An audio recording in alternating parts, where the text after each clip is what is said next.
안녕하세요. 40대 초등학교 5학년 아들을 키우고 있는 주부입니다. 사실 아이가 어려서 이혼을 해야 하나 말아야 하나 고민을 한 것이 사실이에요. 결혼 초부터 어머니가 저에 대한 배려 없이 스트레이트로 내뱉으시는 말들로 인해 상처를 받았지만 좋은 게 좋은 거다 생각을 하기도 했고 자주 뵙는 것도 아니라 이 또한 지나가리다 라는 마음으로 좀 답답하지만 고구마처럼 살았던 것 같습니다. 하지만 친정엄마가 돌아가시고 뱉지 말아야 할 말을 내뱉으시는 순간 이성의 끈을 놓아버렸어요. 아니 어쩌면 이제야 정신 차린 것인지 모르겠네요. 지난 삶을 정리하고 이제 새 인생을 살려고 준비하면서 누군가에게 응원을 받고 싶어 용기 내어 사연을 보내봅니다. 미리 부탁드리는 말이지만 응원 많이 해주세요. 저랑 신랑은 대학교 CC였습니다. 나이는 동갑이었지만 남편이 한 학번 빨랐어요. 고등학교 자퇴하고 검정고시를 본 이후 수능을 1년 빨리 봐서 신랑은 98학번, 저는 99학번이었죠. 학교를 빨리 들어간 것도 아니고 검정고시를 본 후 대학을 빨리 온 케이스라 신랑은 동기들 사이에서도 잘 어우러지지 못했습니다. 그렇다고 후배들에게 환영받는 선배였냐? 그것도 아니었죠. 동갑이라는 이유로 여기저기 제대로 끼지 못하는 신랑이었지만 저는 빠른 81년생으로 선배를 선배라 불러도 아무 억울함이 없다 생각했습니다. 그렇게 같은 수업을 듣게 되면서 더 가까워지게 되었어요. 대학교 때 만나 졸업 이후에도 연애를 지속하다 27살이 되는 해 결혼했습니다. 지연아, 만나는 남자 있으니 오래 넘기지 말았으면 좋겠다. 친정아빠의 아빠가 아닌 압박이 있었어요. 친정아빠는 공무원이셨는데 정년퇴임이 몇 년 남지 않아서 그 안에 제가 빨리 결혼하길 바라셨습니다. 저는 3남매였는데 나이 차는 동생 둘의 경우 은퇴하신 이후에 결혼할 거라 생각하신 것 같고 저라도 아빠 현직에 계실 때 남부럽지 않게 결혼시키고 싶어 하셨던 듯해요. 저 역시도 그 마음을 모르는 것은 아니었지만 아빠, 결혼이 뭐 번개불에 콩 볶는 것도 아니고 오빠네 집 사정도 있을 텐데. 급작스런 아빠의 말에 저는 말끝을 흐렸습니다. 그렇게 신랑과 이야기하다 집에서 아빠가 퇴직 전 결혼했으면 한다는 의사를 살짝 내비쳤어요. 그래, 나도 그럴 것 같아. 아무래도 뿌리신 것들도 많고 하객들도 많으면 좋아 보이니까. 다행히 신랑은 거부감을 가지거나 아직 우리가 어리다는 이유 등으로 망설이지 않았습니다. 의외의 모습에 안도감이 들기도 했고 고맙다는 생각을 하기도 했어요. 그렇게 생각보다 빠르게 결혼은 일사천리로 진행되었죠. 아이들이 아직 어리지만 결혼하고 가정을 이루면서 성장한다 생각합니다. 사돈 어른께서 믿어주시는 만큼 아이들도 잘할 것이라 생각하고요. 그럼요. 자기들이 가정을 만들어야 부모 소중한 마음도 알죠. 잘할 거라 저도 믿어요. 양가 상견례에서도 분위기가 좋았어요. 신랑은 아버님은 돌아가시고 어머님만 계셨는데 아들이 결혼해서 빨리 자리 잡는다고 오히려 저를 반기는 분위기였거든요. 지연아, 놀이터에 잠깐 들렸다 가자. 결혼한다 결정하고 너무 일사천리로 진행되니까 정신이 하나도 없네. 요즘은 너랑 이야기도 제대로 못하는 것 같고 말이야. 상견례를 마치고 집으로 가려는데 신랑이 불러세우더니 잠시 이야기를 하자 했습니다. 그러고 보니 요즘에는 식장 투어, 스튜디오 선택, 신혼집 찾느라 부동산 다니기 등등으로 일상적인 대화를 해본 적이 없는 것 같았어요. 신랑을 따라 놀이터 그네에 앉았습니다. 이게 뭐야? 급작스레 제 무릎 위로 책 한 권을 턱 꺼내 놓네요. 봐봐. 무심코 받아 편 책으로 피식피식 웃음이 났습니다. 책에는 우리가 연애 초부터 만났던 사진들이 하나둘 붙어 있고 크고 작은 코멘트로 신랑의 이야기들이 적혀 있었어요. 재밌다는 생각에 읽어가는데 마지막 장에 장문의 편지가 써 있었습니다.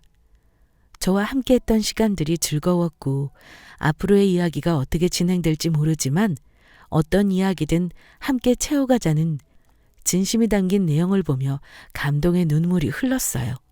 사실 빠르게 진행하는 결혼 일정에 내심 프로포즈도 못 받고 지나가는구나 싶었거든요.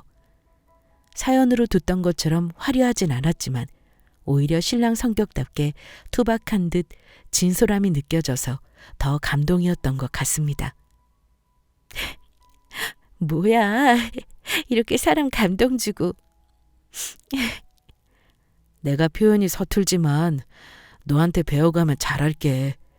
앞으로 잘 부탁해, 지연아. 나도 잘 부탁할게. 나도 서툴겠지만 크게 언성 높이지 말고 우리 잘 맞추어가자. 그렇게 결혼식을 마치고 신혼의 부푼 꿈을 가진 채 행복한 나날을 보냈습니다. 시댁과 친정 가운데 신혼집을 얻은 터라 시댁과도 적당한 거리를 두며 잘 지내고 있었어요. 다만 가끔씩 어머님과 식사를 할 때면 알게 모르게 저를 후려치는 느낌이 들었지만요. 이를테면 이런 거예요. 내 친구들 보면 다 며느리들이 잘 알아서 용돈을 두둑이 받더구나. 친구 한 명은 며느리가 한의사라 1,000만 원 넘게 한 달 월급 든 통장을 시어머니 주면서 아들 잘 키워줘서 고맙다고 어머님 용돈하라 그랬다잖니. 어머님, 지난번 말씀하신 그분 아니에요? 친구 아들분이 한의사라고 하셨던 부부가 한의사면 1,000만 원이 돈이겠어요? 예전에 어머님 친구분 자랑하면서 아들이 한의사라고 한약 공짜로 받았다며 엄청 자랑하셨거든요. 그 친구 아들이 한의사라는 것은 쏙 빼고 며느리가 용돈 준 것만 이야기하는 거 무슨 심보인지 모르겠지만 이런 형식으로 말씀하시는 게 대부분이었습니다. 그때부터 어머님은 말을 희한하게 하신다 생각하기로 했고 심지어 당신이 하신 말도 기억 못하고 다른 말을 덧붙이니 한 귀로 흘려 듣는다 생각했던 것 같아요. 기다리던 임신 소식을 듣고 어머님께 전화했을 때 일입니다. 어머니, 저 임신했어요. 어머, 얘 축하한다. 요즘은 임신해도 일 다 잘하던데. 너네 회사도 그런 거 걱정 없지? 일을 그만두거나 휴직 같은 것들에 대해 크게 생각하지 못한 임신했다는 사실을 안 그날이었는데 생각도 못했던 어머님의 말에 할 말을 잃었습니다. 어머님은 제가 임신했다는 사실보다 용돈을 꾸준히 받을 수 있을지 없을지에 대한 걱정이 우선이었던 거죠. 출산을 하고 1년 정도 육아휴직을 쓸까 고민도 했어요. 바로 어린이집을 보내기엔 너무 이를 것 같았고 시어머님이 봐주실 일 없고 회사 어린이집으로 데리고 가려면 그래도 1년은 돼야 할 것 같았습니다. 저의 휴직 이야기를 들었는지 어머님한테 전화가 왔어요. 예, 그런 고민이 있으면 나한테 말하지 그랬니? 손주 보는데 할머니만한 사람이 어딨다고.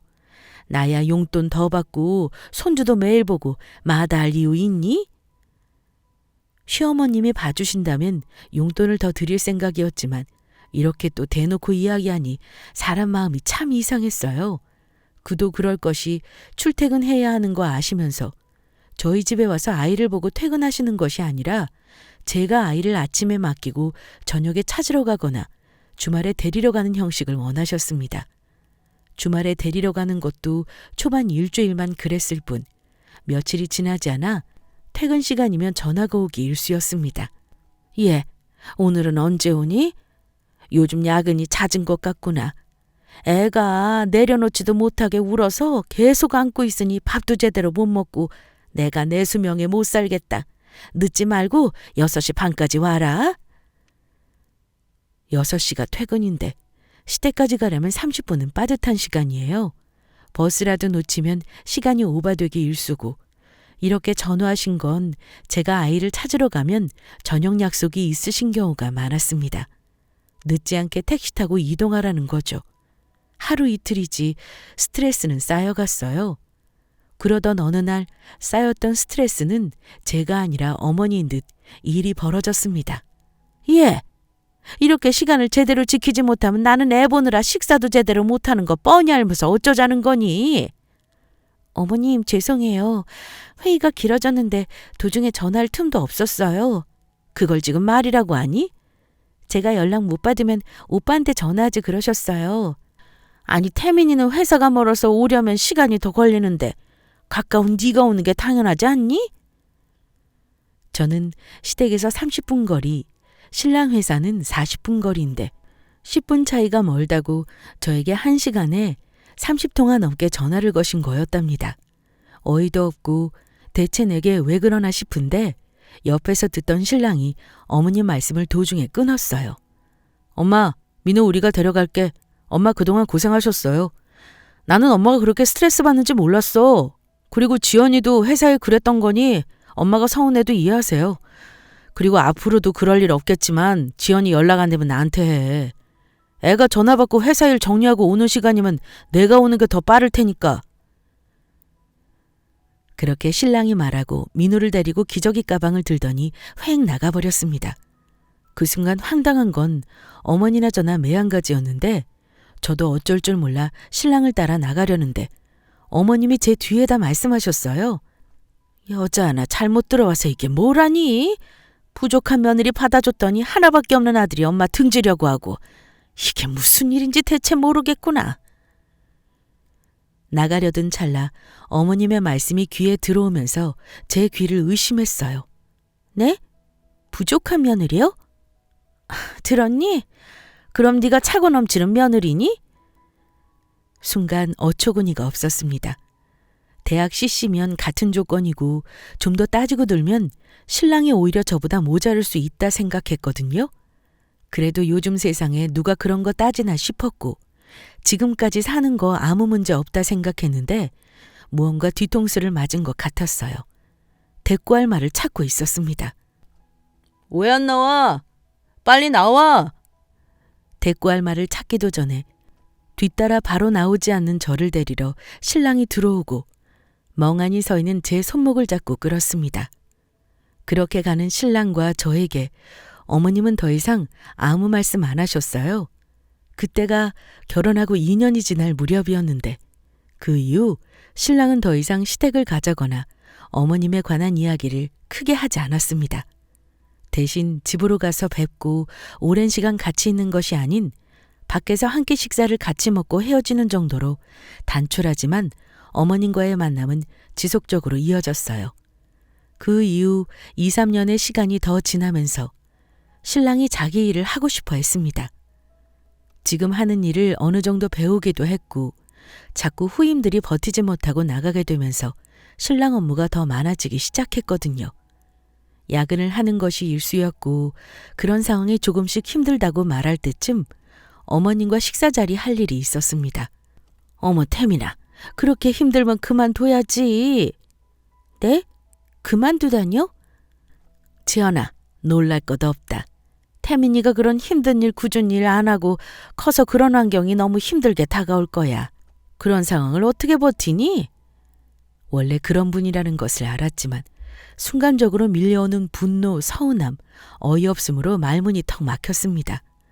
저 임신했을 때 임신해도 일을 다니라고 하셨던 분이셨으니까요. 막말로 저는 어떤 힘든 일도 굳은 일도 참고 견디고 버티라고 교육받으며 컸나요? 라고 반문하고 싶었습니다. 저 역시 한 가정의 귀한 딸로 오히려 맏딸이라 혜택을 받고 컸는데 말이에요. 지연아, 나 회사 그만두고 내 일을 해보고 싶어. 어머님이랑 식사 자리를 끝내고 집으로 돌아온 신랑이 저에게 말했습니다. 유통업 쪽에서 일하고 있었는데 그간의 경험을 토대로 작은 지점을 내고 싶다고요. 큰 돈은 못 벌겠지만 꾸준하게 하면 먹고 사는데 지장 없고 오히려 지금보다 시간적 여유가 있으니 민우 보는데도 훨씬 나을 거라고 저를 설득했습니다. 오빠가 진급을 하면 월급이 올라가니 2년에서 3년 정도는 휴직을 하고 민우를 돌보고 싶었는데 오빠의 말에 저는 말문이 턱 막히면서 회사를 지속적으로 다니게 되었어요. 어쩌면 오히려 제가 회사를 다닐 때 일을 저지르면 포기도 빠를 테고 그러면 그 이후엔 정신 차리고 어떤 일을 하든 끈기 있게 하지 않을까 생각했던 것 같습니다. 그래 태민아, 너는 사업을 하는 게 맞아. 누구 밑에서 일할 성격이 못 되니까 네 일을 해야지. 아들 잘 둔 덕에 엄마가 뒤늦게 호강하게 생겼다. 엄마는 무슨 이제 일 시작하는 건데 미리 김칫국부터 마시지 마세요. 모자 간의 대화를 듣고 있자니 뒷골이 땡겼어요. 대리점을 차리는 건데 대리점에 호강을 하는 거면 사업하는 사람들은 인생 역전이겠구나 싶은 생각이 들기도 하고 신랑은 김칫국부터 마시지 말라고 하면서 내심 기대감이 있는지 입꼬리가 올라가는 모습들을 보고 있자니 나라도 정신을 차려야겠다 싶었습니다. 태민아, 앞으로 좋은 일만 있거라. 장서방, 앞으로 승승장구하길 바라네. 양가 어른들의 축하를 받으며 개업식을 소소하게 했어요.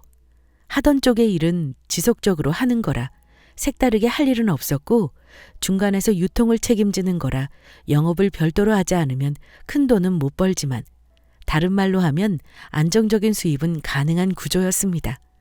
아직 아이가 어린 관계로 몇 년은 안정적으로 하다가 아이가 크면 사업을 키워보겠다는 신랑의 야심찬 생각도 있었지만 우선은 지금의 상황에 집중하기로 했어요.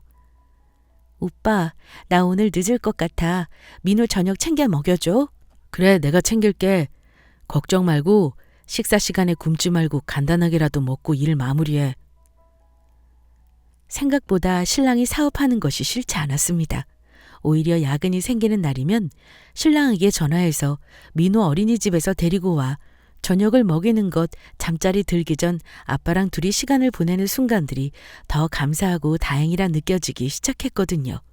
특히 신랑이 사업하기 전에는 아이와 거리감이 있었는데 같이 시간을 보내게 되면서 전보다 민우가 아빠를 많이 따르게 되었고 이제는 내 자식이라는 책임감도 생긴 것 같아 안심되었습니다. 그날도 야근이 생겨 신랑에게 민우를 부탁하고 늦은 업무를 마치고 집으로 가는데 엄마한테 전화가 왔어요. 딸, 이제 퇴근해? 엄마. 웬일로 이 늦은 시간에 전화를 다 했어? 요즘 바빠서 내가 집에 못 들리니까 나 보고 싶어졌어? 항상 엄마는 우리 딸 보고 싶지. 장서방은 일하는 거 무탈 없이 잘하고 있는 거지? 처음엔 걱정했는데 직장 다니는 것보다 조금 덜 벌긴 해도 민우랑 보내는 시간도 많아지고 오히려 시어머님 용돈으로 주던 게 사라지니 사는 건 더 안정적인 것 같아. 다행이다. 무슨 일 있는 건 아니지? 무슨 일은. 오늘도 수고했어. 집에 가서 푹 쉬고 주말에 시간 되면 밥 먹자. 엄마, 엄마도 쉬어요. 늦은 시간엔 잘 전화를 안 하는 엄마인데 그날은 웬일인지 목소리가 듣고 싶다고 전화를 하셨어요. 엄마는 아직까지 일을 하고 계셔서 저녁에는 하루 일과를 마무리하며 바쁜 시간을 보내셨습니다. 오히려 낮 시간이 여유로운 편이었는데 평소와 좀 다른 엄마의 전화가 내심 반가우면서도 한편으로는 무슨 일 있나 싶어서 주말에 친정에 들려야겠다 생각했죠. 그렇게 엄마와의 전화는 바쁜 일상으로 잊혀져 갔고 생각지도 못한 신랑의 사업 확장 소식을 들어야 했습니다. 저는 지금 이대로 지내는 게 좋다고 생각했고 사업 초기에도 민우가 더 크기까지 2, 3년은 현 상황을 유지하는 것이 좋겠다 생각했는데 신랑은 막무가내로 사업 확장을 해야 한다고 고집을 피웠어요. 지연아, 이야기 들어봐. 내가 무리한 생각을 하는 게 아니라고. 내가 회사를 그만둔 것처럼 지금 그런 상황들이 생겨나고 한 지점을 하는 게 아니라 이 기회에 두세 지점을 하게 되면 결국 지점에 대한 분량이 수익이니 지금보다 수익이 더 날 수 있는데 왜 안 된다는 거야. 물론 수익이 더 날 수 있지만 투자 대비라는 것을 생각하지 않는 게 답답했습니다. 어떤 사업이든 초기 창업 비용이 들기 마련이고 그 비용을 되찾기 위해서 걸리는 시간을 생각해 본다면 저는 별 승산이 없다 판단이 되었는데 신랑은 아니었나 봅니다. 오빠, 나는 현실성 있게 생각했으면 좋겠어요. 오빠가 원하는 대로 지점을 2개 정도 낸다고 하면 그 비용은 어디서 나는데? 우리 집 끼고 대출하면 되잖아. 미쳤어? 지금도 원금이랑 이자 나가는데 여기서 대출을 늘린다고? 지연아, 냉철하게 생각해. 우리 집 사고도 집값이 많이 뛰어서 지금 팔면 대출금 갖고도 여유자금 생겨. 하지만 매매는 아닌 것 같으니 대출을 늘리자는 거야. 신랑은 대출을 늘려 상환 금액이 많아져도 지점을 2개 더 늘리는 것이니 지점 1개가 순순히 원금과 이자를 갚는다면 다른 지점으로 충분히 플러스 알파의 수익을 얻을 수 있다는 생각을 했습니다. 저는 무리하게 사업을 확장하는 것은 아니라 판단했지만 신랑 고집을 꺾을 수 없었어요. 무엇보다 어머님의 지원 사격이 오히려 신랑을 부추기는 결과를 초래했죠. 그래, 태민아. 물 들어올 때 노저으라고. 생각지도 못했는데 그런 기회가 온 건 잡으라는 기회지. 그치, 엄마? 그럼 집값도 너네 사고 나서 2배 이상 올랐는데 시기가 딱 그렇지 않니? 집값 안 올랐으면 생각도 못했을 텐데 집값 오르고 사업 기회도 생기고 이건 하라는 하늘의 계시야. 어머니는 집값 오른 게 신랑이 사업을 하기 위한 하나의 발판처럼 생각하는 것 같았습니다. 저는 신랑의 사업 확장 논리가 무리하고 위험하다 판단했는데 그와 다르게 어머니는 절호의 찬스라고 생각한 듯 했어요. 그리고 신랑과 어머니는 안 되면 집 팔고 다시 시작하면 되지라는 생각도 은연중에 하는 듯 했습니다. 그렇게 신랑은 집을 담보로 대출을 하고 지점을 2개 더 확장했어요. 그로 인해 민우를 보는 시간들은 자연스레 줄어들고 저는 더 바빠지고 삶의 만족도 역시 저하되고 있었습니다. 그리고 그 무렵 막내 동생에게 전화가 왔어요. 누나, 놀라지 말고 들어. 무슨 말을 하려고 겁부터 주고 그래? 엄마가 수술했어. 잘 끝났고 큰일은 아닐 수 있는데 누나는 알고 있는 게 좋을 것 같아서. 무슨 소리야? 지난주 뵙고 올 때만 해도 그런 이야기 없었는데? 그건 누나 걱정하지 말라고 가족들끼리 입단속 시켰는데 사실 엄마 아픈 지 좀 됐어. 막내 동생이 전한 말은 그동안 내가 너무 무심했나 싶었습니다. 몇 달 전 엄마가 퇴근에 급작스레 전화 왔던 그날이 대장암 진단을 받은 날이라 했어요. 병원에서는 2기에서 3기 사이를 내다보고 정확한 것은 수술을 해봐야 안다 했답니다. 그날 제 목소리가 듣고 싶어 전화했던 게 아니라 말을 하려 했는데 차마 말을 할 수 없었던 엄마의 속마음도 전해들었죠. 이게 웬일인가 싶어 퇴근길에 바로 친정으로 달려갔습니다. 엄마, 저 왔어요. 그래, 전화도 없이 웬일이야. 뭐 먹고 싶은 거 있어? 엄마는 늘 그랬듯 제 걱정이었어요. 아빠랑 엄마는 한 동네 살았는데 어릴 적부터 서로 좋아했던 터라 20살 초반에 결혼을 하셨고 어린 나이에 저를 낳으시고 먹고 살아야 하니 동네 허드렛 일을 하시면서 항상 제 초등학교 입학식도 못 간 것이 늘 미안하다 느끼신다 하셨습니다. 성장 과정 내내 첫째인 제가 동생들에게 양보하는 일 등으로 서운함을 느끼지 않도록 신경 쓰고 챙겨주신 것도 저는 이미 알고 있어서 그런 엄마가 없다면?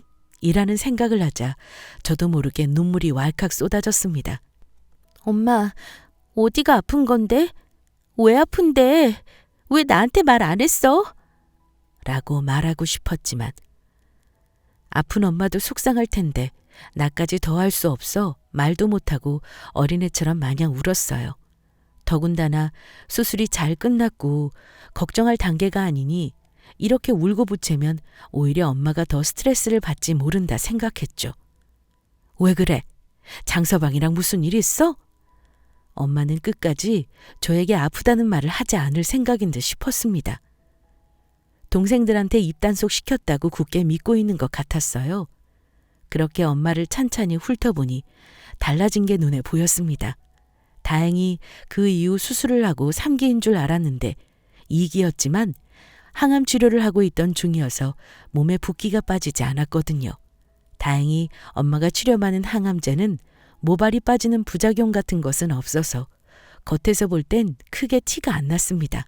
저는 엄마가 제가 아는 것을 원하지 않는 것 같아서 엄마에게 신경을 더 쓰기로 마음 먹었습니다. 아냐, 일은 무슨, 그냥 엄마 보러 왔는데 어릴 때 생각나면서 엄마한테 많이 사랑받았구나 싶어서 내가 민우 키워보니까 알겠더라고. 우리 딸 철들었네? 엄마와 이야기를 하니 조금씩 안정감을 찾았습니다.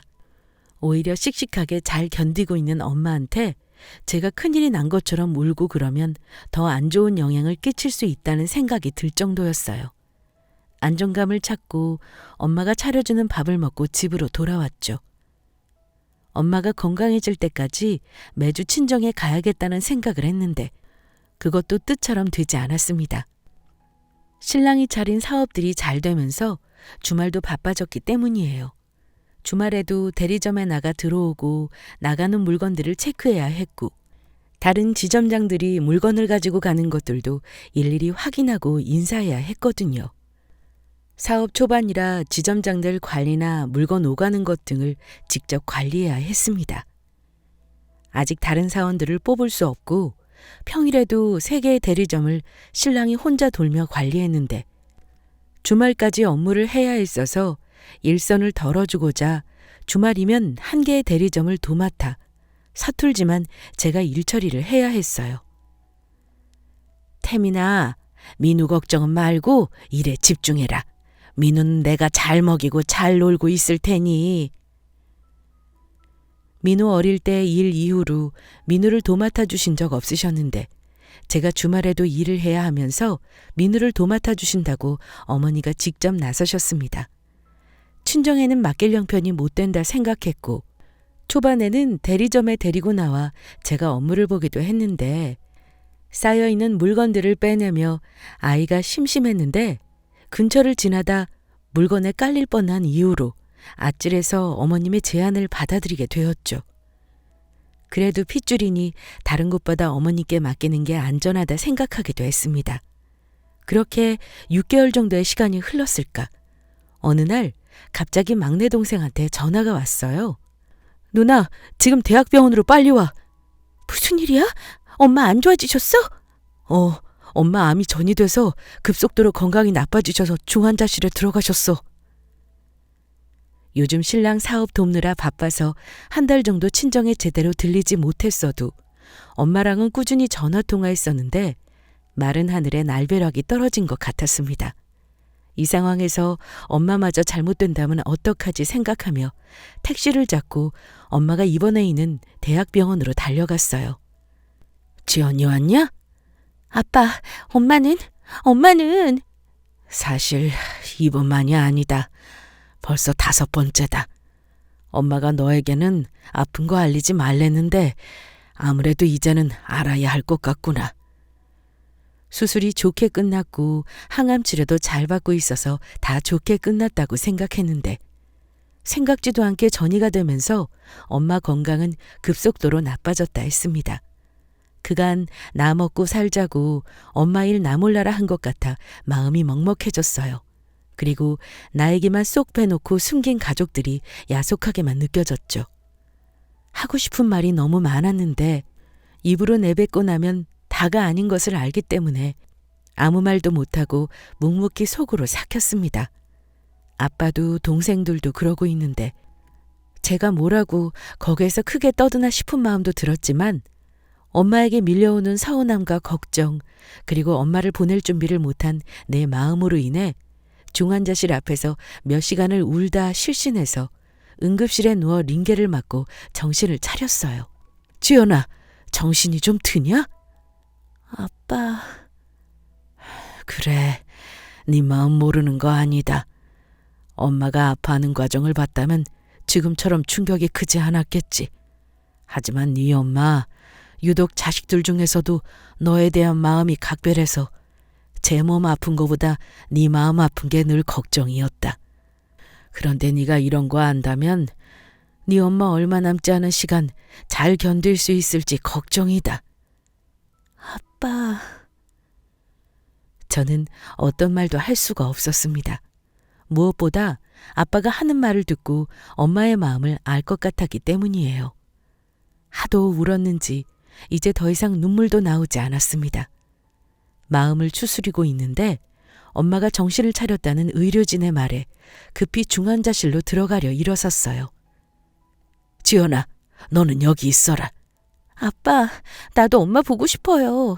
네만 모르는 거 아니지만 이제 정신 차렸는데 널 보면 네 엄마 못 견딜까봐 아빠는 그게 두렵구나. 네 엄마 상태 보고 다시 이야기하자. 그렇게 아빠는 중환자실로 들어갔고 잠시 후 저도 중환자실에 들어가 엄마를 볼 수 있었습니다. 엄마, 나왔어. 그래, 지연이 왔구나. 우리 큰딸. 엄마가 아직 일하느라 우리 손주도 못 봐주고 챙겨주지도 못했는데 엄마 먼저 가야 할 것 같아. 미안해서 어째? 엄마, 미리 말해줬으면 엄마 더 자주 보고 이야기도 했을 텐데 왜 아픈 거 말 안 했어? 말하면 우리 큰애기 울까봐, 지금처럼 이렇게 울까봐 늘 더해주지 못한 게 미안했는데 엄마가 어떻게 그래. 호흡기를 끼고 어렵게 말하는 엄마는 더 이상은 말을 잇지 못했습니다. 통증이 너무 심하게 몰려와 쇼크가 왔고 가족들은 또다시 밖으로 나가야 했어요.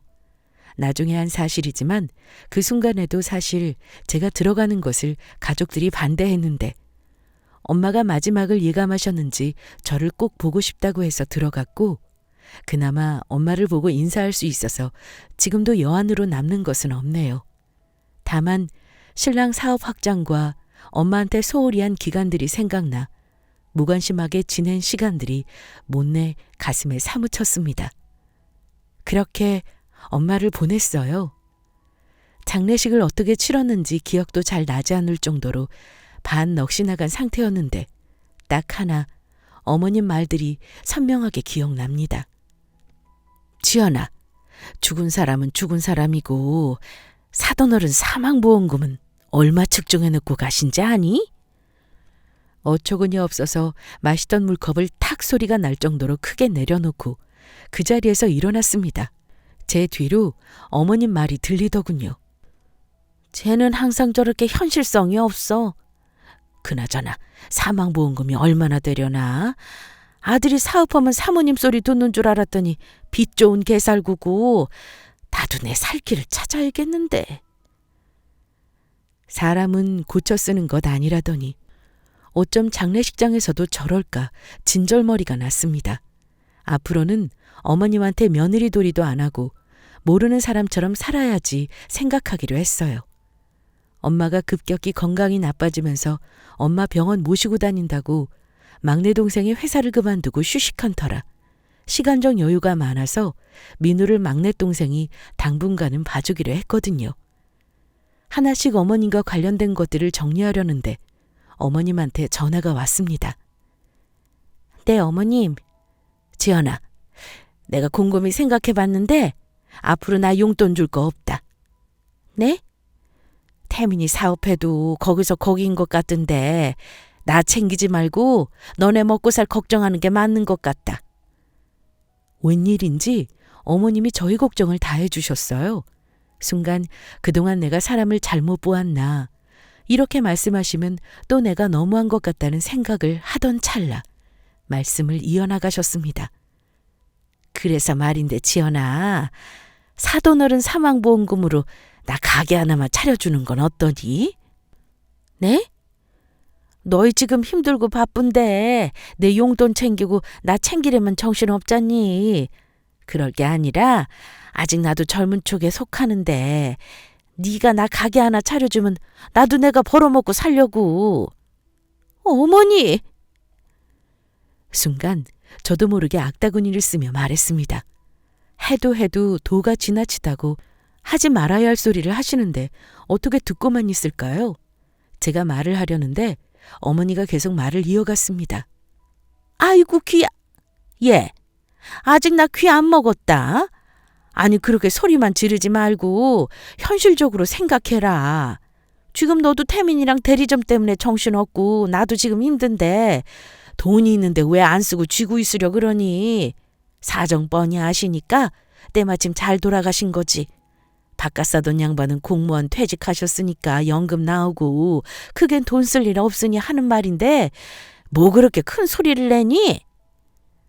말을 듣고 있는데 그런 생각이 들었어요. 이 미친 여자를 안 볼 수 있다면 그렇게 하면 될까?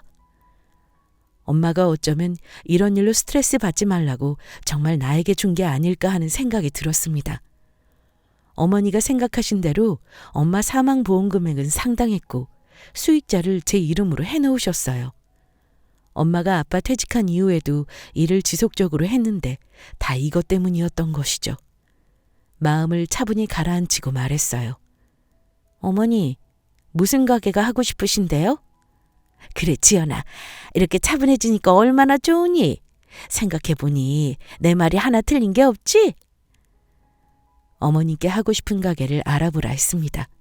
어머님은 신이 나서 프랜차이즈도 알아보시고 일반 식당을 하실 것도 생각해 보시면서 설레이는 나날들을 보내시는 듯 했어요. 결혼한 근 10년 동안 그렇게 다정하고 많은 전화를 받은 건 그때가 처음이었습니다. 지연아, 바쁘니? 아무리 생각해도 프랜차이즈가 나을 것 같다. 이유는 많이 안 낳는다지만 다 관리해 주니까 나는 카운터만 보면 될 거 아니니. 어머님은 노후 대비로 가게를 하고 싶으시다면서 힘든 일은 하기 싫고 당신 명의로 된 가게와 현금을 만지고 싶으셨나 봅니다. 요즘은 TV만 틀어도 문 닫는 자영업이 많다고 섣부르게 시작하면 안 된다는 프로그램도 많이 하던데 어디서 저런 자신감이 나오는지. 그래도 이걸로 끝낸다는 생각에 어머님 마음에 드시는 거 하라고 말했어요. 지연아, 나 가게 계약하기로 했다. 계약금은 얼마 줄 거니? 어머니, 계약금 바로 드리고 싶은데 아직 보험금 처리가 끝나지 않아서요. 며칠 걸릴 거예요. 어쩌니, 그러면 가게 자리가 좋아서 성금이라도 걸지 않으면 빨리 나갈 것 같은데. 그러지 마시고 어머니가 계약금 걸어놓으시면 보험금 처리되면 다 한 번에 드릴게요. 그래, 그러자. 보험금 기다리다 자리 놓치면 또 이런 자리 못 구하니까. 어머님은 그렇게 신도시 번화가 사거리에 가게를 얻으셨습니다. 요즘 카페가 인기라고 디저트형 카페도 계약하시고 한창 가게 공사도 시작했어요. 대부분 계약은 계약금, 중도금, 잔금으로 처리가 되는데 보험금 지급 일정이 늦어져서 가게 임대, 프랜차이즈 인테리어 비용 중 계약금을 어머님이 내시고 중도금과 잔금 처리를 제가 하기로 한 거죠. 그렇게 공사가 시작되고 2주가 지났습니다. 지연아, 바쁘니? 왜 이렇게 연락이 안 되니? 다음 주 초에 중도금 넣어야 하는데 보험금은 들어온 거지? 네, 어머님, 보험금은 진작 들어왔어요. 그래, 그럼 계좌번호 알려줄게. 이리 넣어다오. 제가 왜요? 왜라니? 네가 가게 차려주고 다 한다고 해서 계약금 처리하고 일 진행했잖니. 마음이 바뀌었어요. 어머님도 금방 돌아가실 것 같은데 뭐하러 힘들게 노후 대비하세요. 그냥 계세요. 몇 년 안 걸릴 것 같은데. 그렇게 말하고 전화를 끊었습니다. 집으로 들어가 옷을 챙기고 친정으로 갔어요. 민우는 아직 어린이집에 있어서 오후에 데리러 갈 생각이었죠. 아직 낮 시간이라 아빠는 나가셨는지 집에 안 계셨고 신랑은 전화를 안 받으니 어떻게 알았는지 친정으로 발빠르게 찾아왔더라고요. 김지연, 너 이게 무슨 짓이야? 내가 뭘 어쨌다고 그래? 몰라서 물어? 엄마 가게 차려준다고 계약 다 하게 만들더니 이제 와서 돈 못 준다 했다며? 너 제정신이야? 순간 이 사람의 끝을 본 느낌이 들었습니다. 결혼을 하고 함께 사는 부부라면 부부한테 어떤 말을 들었다 하더라도 배우자를 믿고 어떤 이유인지 물어보는 것이 정상이지 싶었어요. 한심하다 생각하고 쳐다보고 있었죠. 야, 무슨 말이라도 해. 이 상황에 재미있어? 위약금이 얼마인지나 알고 장난치는 거야? 아님 처음부터 줄 생각이 없었으면 나대지나 말지. 왜 엄마한테 차려준다고 설레발을 쳐서 이 사단을 만들어? 내가 지금껏 알아온 사람이 맞나 싶었습니다. 사람은 살아온 환경이 중요하다는데 어떻게 그런 여자한테 이런 사람이 견뎠을까 싶었거든요. 그런데 초록은 동색이라고 결국 이 사람도 어머님과 다르지 않았어요. 그리고 너 우리 엄마한테 금방 돌아가실 것 같으니 노후 대비도 말고 가만히 계시라고 했다던데 사실이야? 그래, 사실이다. 너네 엄마가 나한테 어떤 말 한 줄은 알고 있니? 아들 사업해서 사모님 될 줄 알았는데 집 밥그릇 챙기는 것도 어려워 보이니 니네 엄마가 직접 노후 대비해야겠대. 그 돈을 우리 엄마 사망보험금에서 달라셨어. 심지어 니네 엄마 힘들 때 우리 엄마 잘 돌아가셨다는 말까지 했다고. 이 상황에서 미치지 않고 내 할 여자가 어디 있어? 라고 말하면서 그가 참았던 분노를 남편한테 쏟아내며 뺨을 날렸습니다. 그리고 준비했던 이혼 서류를 날렸죠. 남편은 황당해하면서 저에게 어떤 말을 할 틈도 없이 끌려서 쫓겨났어요. 어느새 들어왔는지 어디서부터 들었는지 모르지만 외출했던 아빠랑 남동생이 들어왔거든요. 제 이야기가 끝나자 남편에게 아무 말도 하지 않은 채 문 밖으로 내쫓기고 이혼 서류도 던져버렸습니다. 그렇게 저는 그동안의 결혼 생활을 마무리하게 되었어요. 끔찍하게 절 아끼고 사랑했던 엄마 덕분에 정신 차릴 수 있었던 것 같아요. 그 일이 아니었다면 전 아직도 착한 며느리 컴플렉스에 빠져서 좋은 게 좋은 거다 생각하고 살았을지 모르죠. 신기하게 그건 엄마에게 신경 못 써서 미안하고 죄스러웠던 마음이 이혼을 하고 모든 상황이 정리되자 시원하게 풀린 느낌입니다. 하늘에 있는 엄마에게 지금도 가끔 물어요. 엄마, 나 잘했지? 하고 말이에요. 아마 살아계셨다면 왠지 머리를 쓰다듬어 주시며 아무렴 잘했지 해주실 것 같네요.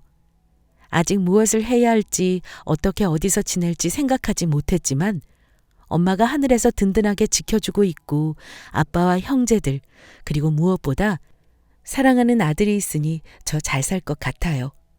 여러분도 그렇게 생각하는 거 맞으시죠? 잘했다고 앞으로 잘 살 거라고 응원 많이 해주세요.